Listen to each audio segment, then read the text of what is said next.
The station trembled as the shuttle drifted into the docking ring. A cloud of dust and scorched metal followed the vessel like a trail of fading smoke. Inside the medical wing of the alien cruiser, alarms howled in crisp mechanical tones.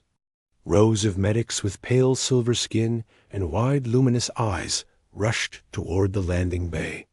Their species prided itself on machines, gentleness, and medical precision. They were unprepared for what the scanners had detected inside the wrecked shuttle. The passenger was human. Worse, he was alive. Even worse, he had 17 broken bones and an internal pressure reading that should have been impossible to survive. The moment the doors hissed open, steam rolled out across the deck. A single figure stumbled forward, gripping the wall for balance. He was tall for a human, dressed in torn armor plating that looked fused to his skin. A thin line of blood trailed from his brow. His breathing was shallow but steady. His name was Ray. The lead medic stared at him and almost dropped the scanner. According to the reading, Ray should have been motionless on a stretcher. Instead, he lifted an arm that hung at a painful angle and waved as if greeting old friends. Then he smiled. The medics panicked. Every one of them rushed to support him, terrified that any sudden motion might finish what the shuttle crash had started. Ray didn't resist. He let them lower him onto a hovering gurney while he chuckled at the panic on their faces.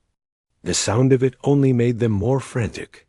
The medics pushed the gurney toward the emergency chamber, speaking rapidly into their combs. Their language carried sharp clicks and soft tonal shifts. Ray didn't understand the words, but he understood urgency. The ceiling lights passed overhead like streaks of white. One of the medics leaned close and examined his chest with trembling hands. She made a distressed sound when she felt a rib shifting under her touch. Ray glanced at her and nodded. She squeaked in shock, but continued working. Inside the emergency chamber, the gurney sank into a cylindrical tube lined with glassy panels. Soft blue lights formed a cocoon around him. Diagnostic glyphs rippled across the surface. The medics watched the readings rise into catastrophic levels of injury. One after another, their eyes widened. Bone fractures in 17 locations. Multiple ruptured vessels. A partially collapsed lung. Microtears through the muscles. Strain injuries. Fluid imbalance. And yet, Ray's heart kept a rhythm so steady it could have belonged to a sleeping infant. The medics whispered among themselves, unable to comprehend why a human wasn't screaming in agony. Ray simply folded his working arm behind his head as if lounging on a sofa. When one medic asked a shaky question through the translator, Ray shrugged. His voice rasped but stayed light. "Everything's all right." The medics froze. The translator repeated his calm tone in their language. They all stared at him as if he had claimed the void outside was warm and pleasant. Ray watched their confusion spreading like ripples in water. He had grown used to this reaction.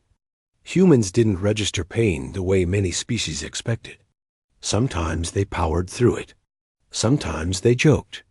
Sometimes, as in Ray's case, they smiled even when they shouldn't. The medics ran more scans. A new wave of panic rushed through them as they realized his major fractures had begun to stabilize on their own. The resilience in his tissue defied their medical models. They scrambled to prepare a full-body reconstruction chamber. Ray watched them with mild interest. He felt the edge of exhaustion tugging at him, but forced his eyes to stay open. The last thing he wanted was to fall asleep before understanding where the shuttle had dropped him. A medic approached with a calming device. She slowly reached out and placed her palm against his. Her hand was cool and trembling. She whispered something meant to soothe him. Ray gave her a reassuring nod. She nearly cried. The reconstruction chamber opened with a soft hum. Inside was a nest of biofoam and slender cables that shimmered with green light. Ray pushed himself upright and hissed when one of his legs refused to cooperate. Immediately, 3 medics lunged to stop him from trying to stand. One of them scolded him in a high-pitched, chittering voice. He raised both hands in surrender. "All right, I'll lie down. No need to stress yourselves."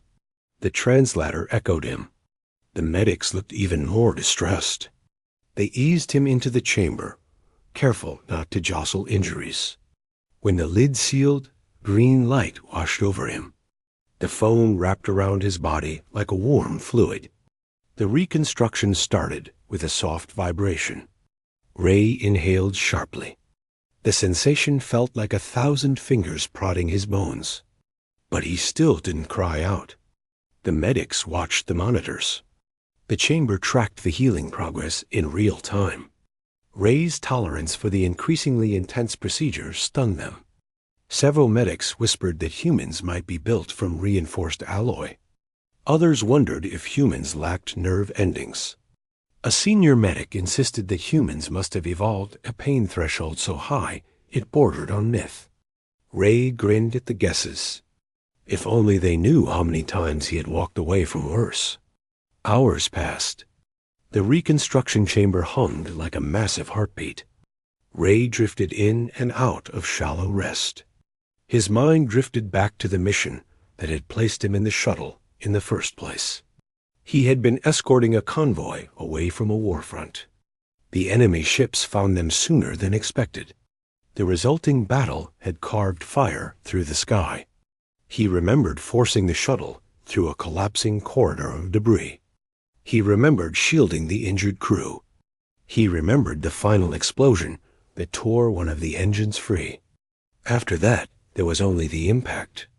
The thought faded as the chamber eased the pressure on his chest.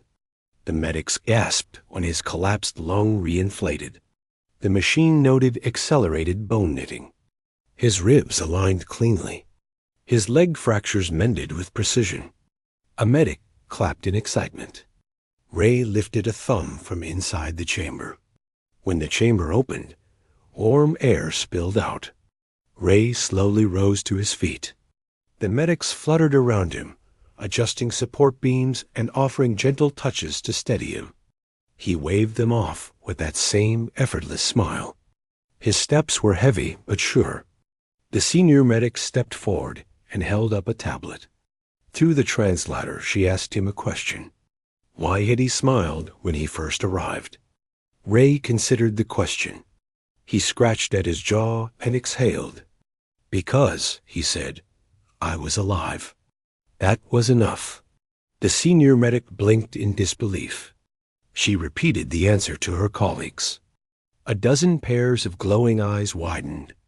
They could not imagine him being so battered finding comfort in simple survival. Ray shrugged at their reaction. He wasn't trying to impress anyone. To him, it was obvious. Life meant another chance to stand, to act, to protect others. One medic stepped closer. Her antennae trembled. She examined the scar along his shoulder and tapped the translator. She asked if it hurt. Ray moved his arm in a slow circle. "A bit," he admitted, "but I can manage." The translator repeated the words in a soothing tone. The medic swayed on her feet as if ready to faint. Ray reached out to steady her. She let him. The senior medic gestured for quiet. She pulled up a projection that displayed Ray's injuries before and after treatment. The before image looked like the aftermath of a collapse. The after image showed clean bone lines and stable vitals. The contrast was shocking even for trained professionals. The senior medic addressed her team. She spoke of resilience, of strength, of biological architecture that defied their current understanding. She explained that Ray had endured what none of their kind could survive. The medics listened in silence. Ray scratched the back of his neck while she talked. He didn't know what she said exactly, but the tone felt respectful. He responded with a small bow. The medics squeaked in surprise. One of them asked why he was showing respect to them. Ray blinked. "You saved me," he said. The translator spoke the words clearly. The medics froze. Then they began to chatter excitedly. One of them hurried off to fetch a device that translated emotional states through color rings. When she returned, she held it up to Ray. The device pulsed with warm green, signifying gratitude. Ray laughed when he saw their pleased reactions. They didn't understand human expressions well, so they relied on tools. But the laughter seemed universal enough to calm them.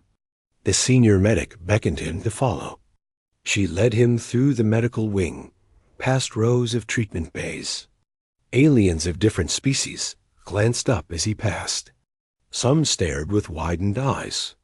Others hid behind privacy screens. He understood. Humans had a reputation, sometimes heroic, sometimes terrifying. He preferred not to frighten anyone. At the final bay, the senior medic stopped.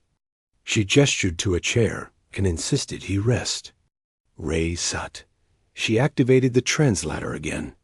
She asked him why humans endured damage with such stubborn resolve.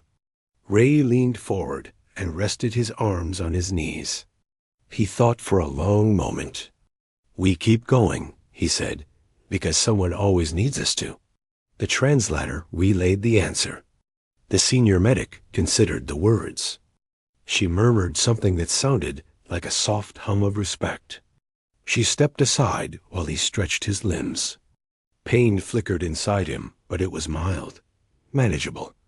He inhaled deeply, and the air no longer burned. The senior medic approached again. This time she looked less frantic and more curious. She asked him what he planned to do next. Ray stood slowly. His joints popped, but he didn't wince. "Check the wrecked shuttle," he said. "Make sure the rest of my team got out.